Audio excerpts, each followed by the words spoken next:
Islamic medicine is based on the state of the humors in the body. Humors are also known as the fluids in the body. When the humors are in harmony with each other, the person has good health. 4 types of humors in the body include the sanguineous humor, which is the normal blood. Then there's the serous humor, which is the lymph. Bilious humor is the foam of the blood, and atrabilious humor is the sediment of good blood. The humors have 2 outcomes. They either turn out to be good or bad. The humors determine state of health for both genders, but each have their own ailments. Diseases that were specific to women usually involve the reproductive organs, childbirth complications, and breastfeeding issues. Uterine cancer, inflammation of the womb, and retention of the menstruation cycle are examples of some of these diseases. Muslims seem to have been the first to make a specialized branch for obstetrics. As we mentioned, menstruation is one of the most prominent topics about women's health in Islamic medicine. This is probably due to the large impact that blood, one of the 4 humors, was reported to have on the balance of the body. Islamic women use cupping as a way to relieve pain during menstruation. Cupping cleanses the skin and is more effective than bloodletting. The proper time to practice cupping is during the middle of the month while the moon is rising because the humors are less plentiful at this time. Cupping the legs will also encourage menstrual flow.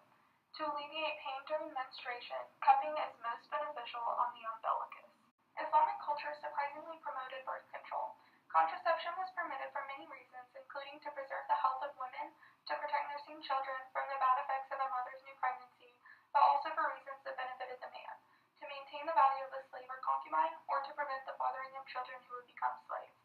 The rule during the time was that coitus interruptus was only permitted when the women consented, as early withdrawal could infringe on the women's right to bear offspring or reach full sexual satisfaction. Contraceptives for women were suppositories made from oil, honey, salt, and other ingredients. Birth control for men often were made of penis ointments containing tar and other ingredients. Additionally, Islamic law agreed with the ancient Greek idea that the fetus did not have a soul until 4 months after conception, and up until this point, abortion was allowed. However, they also believed women and men contributed equally to the formation of the fetus, making them biological equals. In the 14th century, full-body anatomical illustrations were created and are still preserved today at the National Library of Medicine. It is believed that not all of the illustrations are original to the creator, Mansur. However, the 6th illustration of the series is of a pregnant woman.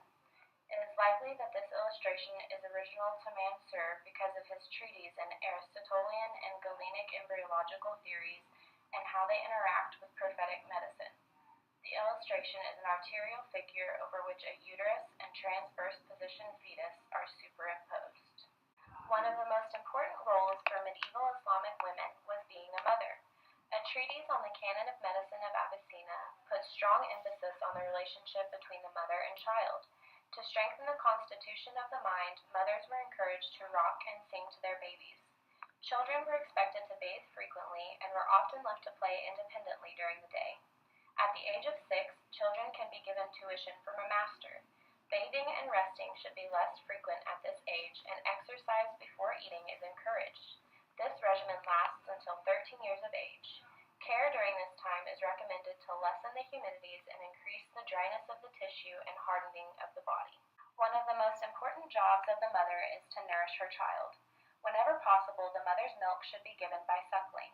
A treatise on the Canon of Medicine of Avicenna explains that the child should be given the breast only 2 or 3 times in the first day and should not be encouraged to eat more than this. It also says that the disturbances in the mother's temperament must subside before the breast is offered. During this time, the child should be offered honey. The duration of breastfeeding is explained in the canon as lasting 2 years, and weaning must not be abrupt. During weaning, soft meats may be offered to the child as well as small amounts of bread and sugar.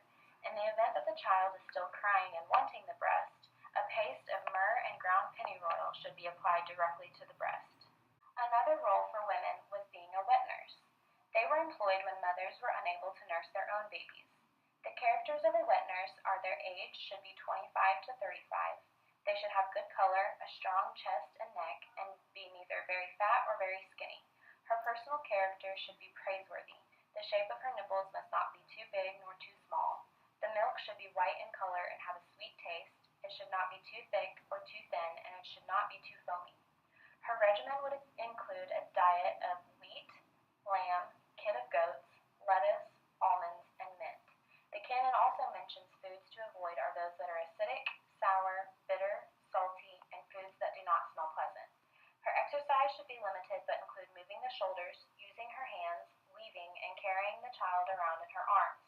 Personal care includes avoiding sexual encounters as this disturbs the menstrual blood and diminishes the quality of milk.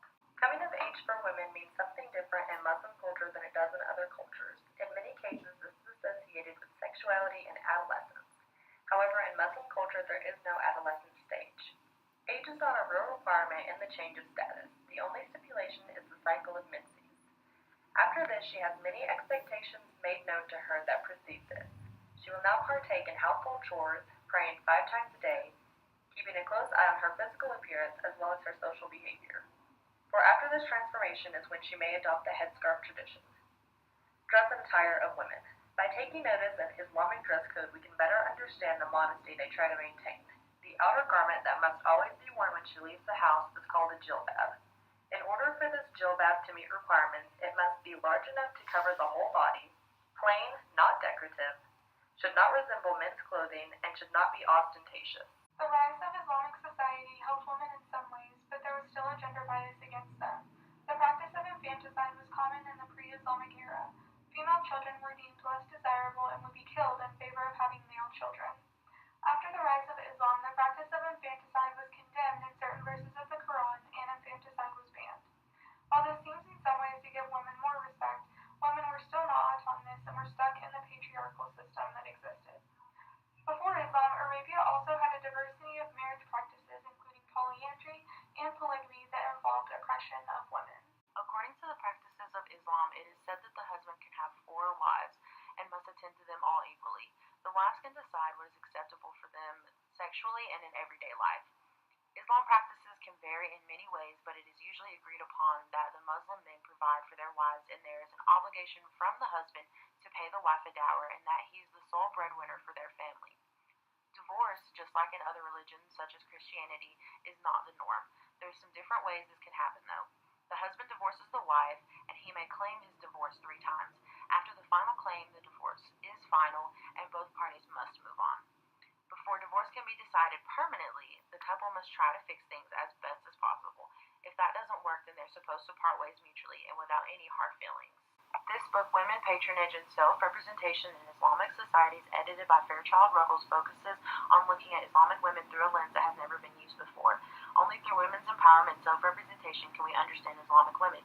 Art is a key way to express and understand how people are viewed in a society, and that is no different when looking at Islamic art and their understanding of women. Ruggles explains this by saying that women were painted by males to accommodate the male view of females. This is problematic because it is only telling the viewers what men think of women and how women fit into a man's world. Contrary to belief, these women built charitable institutions, owned and sponsored luxury goods such as textiles, books, furniture, and jewelry, etc. Both elite and ordinary women acquired land, goods, and money in 5 fundamental ways according to the Qur'an. They had a right to their dead relatives' wealth.